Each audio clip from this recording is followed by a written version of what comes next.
ایک شخص نے ایک غلام خریدا۔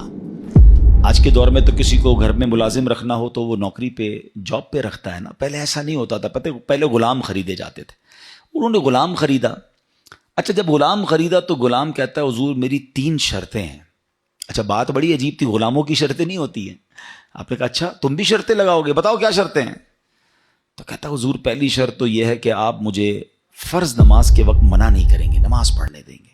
اچھا، وہ آقا بھی دیندار تھا، نیک آدمی تھا، کہتا ہے ٹھیک ہے مسلمان ہوں، نماز سے کیوں روکوں گا، اوکے۔ کہتا ہے دوسری شرط یہ ہے کہ دن میں جو چاہے کام لے لیں، رات مجھے آپ چھوڑ دیں گے۔ کہا ٹھیک ہے مجھے کام دن میں لینا، میں بھی رات آرام کرتا ہوں، تم بھی رات آرام کرنا۔ کہتا تیسری شرط یہ ہے کہ آپ مجھے اپنے گھر میں کوئی بھی ایک الگ سے کمرہ دے دیں گے تاکہ میں سیپریٹ رہوں۔ تو کہا ٹھیک ہے، میں نے بھی یہ سوچا تھا گھر میں بہت سارے کمرے ہیں، غلام کا کمرہ ہوتا ہے تو میں کمرہ دے دوں گا۔ شرطیں کوئی مشکل تھی نہیں، آقا نے ایکسیپٹ کر لی۔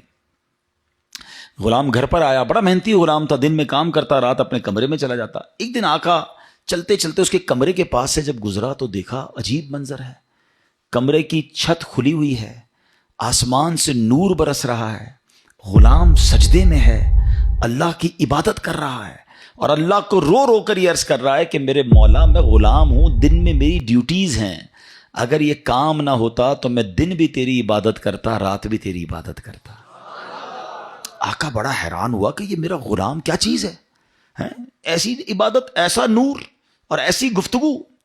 اگلی رات ہوئی تو اپنی بیوی کو لیا کہ چلو میں تمہیں ایک منظر دکھاتا ہوں۔ اپنی زوجہ کو لے کر غلام کے کمرے کے پاس گیا، پھر وہی منظر، چھت کھلی ہوئی ہے، آسمان سے نور برس رہا ہے، غلام سجدے میں وہ ہے اور اللہ سے باتیں ہیں، بڑی کیفیت۔ جب یہ منظر دیکھا تو وہ میاں بیوی بھی آنسو بہانے لگے، وہ بھی رونے لگے کہ یہ کیسا غلام ہے۔ صبح ہوئی تو غلام کو آقا نے بلایا اور کہا کہ ہمیں پتہ چل گیا ہے تمہاری رات کی عبادت ہم نے دیکھ لی ہے، تم اللہ سے یہی کہہ رہے تھے نا کہ یا اللہ میں مجبور ہوں، اگر دن میں بھی فارغ ہوتا تو تیری عبادت کرتا، رات میں تو تیری عبادت کرتا ہوں۔ تو ہم میاں بیوی نے فیصلہ کیا ہے کہ آج کے بعد تم آزاد ہو، جاؤ دن میں بھی عبادت کرو، رات میں بھی اللہ کی عبادت کرو۔ اچھا، ہماری جگہ کوئی ہوتا تو بڑا خوش ہو جاتا کہ چلو یار انعام مل گیا۔ غلام کو آزاد ہونا بڑی نعمت تھی، مگر وہ غلام دراصل وہ آقا بننے کے قابل تھا، وہی آقا تھا، وہ بڑا کمال کا بندہ تھا۔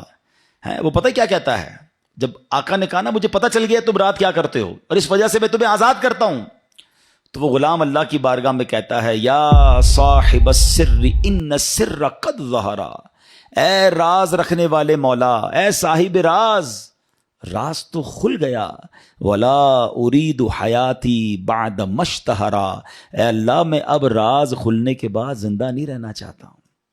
اور یہ کہا اور اس کی روح نکل گئی، اس زمین پہ باڈی آتی ہے اور وہ انتقال کر جاتا ہے۔ اس غلام کی عبادت لوگوں کو پتہ چل گئی ہے، اس کا راز کھل گیا۔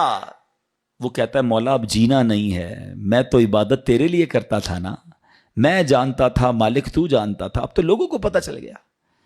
اب بتائیں ہمارا کیا حال ہے؟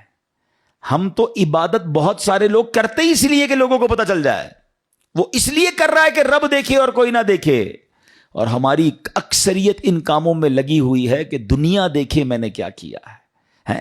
نیکی کر دریا میں ڈال، بچپن میں سنتے تھے، اب نیکی کر سوشل میڈیا پہ ڈال، جو کرنا ہے لوگوں کو بتانا ہے، جو نیکی ہے سب کو بتانا ہے۔